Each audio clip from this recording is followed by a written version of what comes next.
between Russia and Asia Pacific region. Тихоокеанским веком. Россия, как часть АТР, обязана использовать те конкурентные преимущества, которые... We see great competitive advantages that this rapidly growing center of economic technology and innovation offers. The development of such regions of Russia as Siberia, Far East, opens up unique opportunities for the countries of this vast region. Opportunity to efficiently use new opportunities and further strengthen its potential. For Russia, cooperation with Asia-Pacific is a strategic priority, and it is very important that for our relations with the overwhelming development, relations of the countries of the region characterized by general positive, constructive spirit, we value the determination, and we are determined to further bring forward multifaceted bilateral and multilateral cooperation. We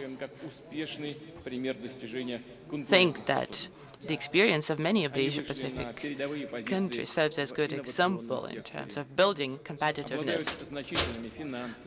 They are at the forefront when it comes to innovation, finance, and investment. And even despite negative financial trends of the past few years have been showing good dynamics, with an insignificant drop in growth rates. That said, in order not to be caught in the retracted recession, the countries of the region will need to do important structural reform. It is not by chance that our Chinese friends outlined structural reform as one of priorities for its APEC presidency. Russia is no exception. For us, structural economic reform is a top priority.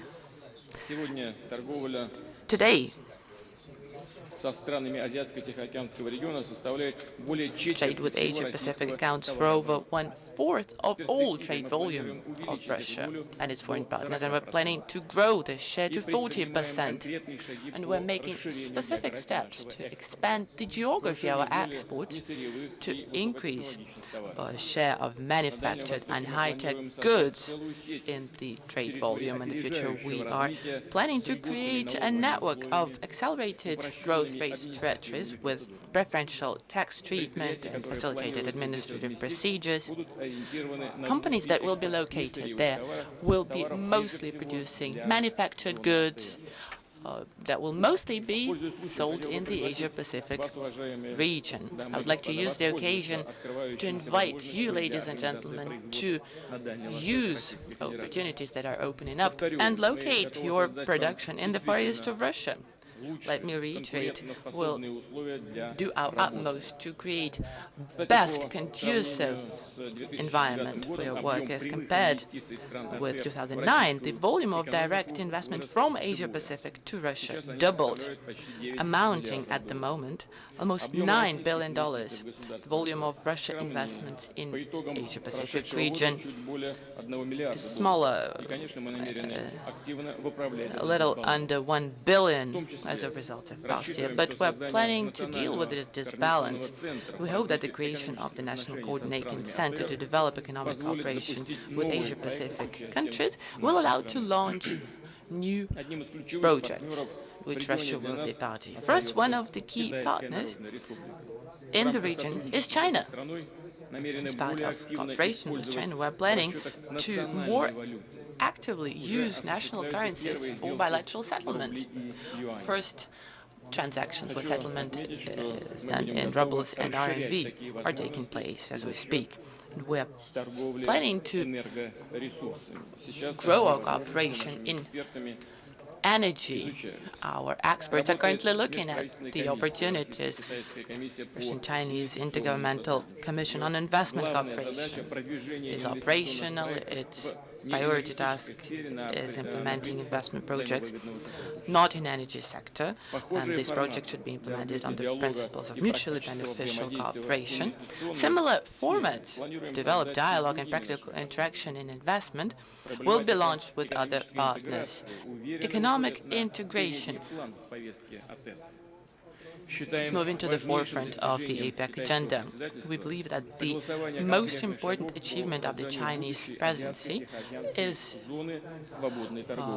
approving specific steps to create future free trade area in Asia-Pacific. This format should take into account interests of all the stakeholders, businessmen in the first place, and take into account peculiarities of our economies, the difference in the development levels.